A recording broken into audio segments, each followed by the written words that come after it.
I started in 2008, October of 2008. I moved here from Germany and started at Pixar. And I started at the camera and staging department, which is basically the department where the cinematography gets done. So we decide how a scene gets shot and how it gets staged and all these things. And I came up, I thought, so at Pixar there's this policy of that anyone can pitch a short film. So I think after I worked here for about 2 years, I thought maybe I should try it. I never thought it would work out. I just thought I should at least give it a shot. And so I came up with a bunch of ideas and met with development and worked on the ideas with them. And then ultimately in 2011, so 3 years after I started here, pitched it to John Lasseter. And then he loved the one that was called The Blue Umbrella. And then last year we got to make it.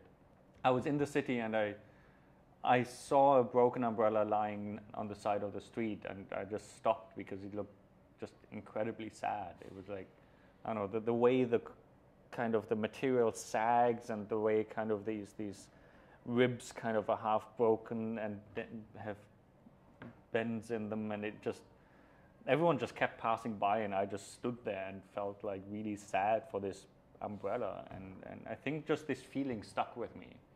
And it just took a long time to find out what story I want to tell with him.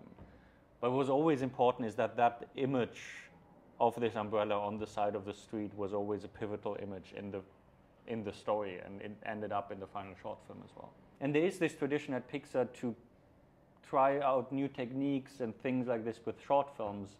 It used to be there much stronger, and there was a desire to always also go back into it. But for the Blue Umbrella, the thing is, you always want the reason for that in the story. You don't want to just do like a visual kind of wizardry, fun gag thing. It needs to be there for a reason, and that's always rooted in the story. And for me, that came when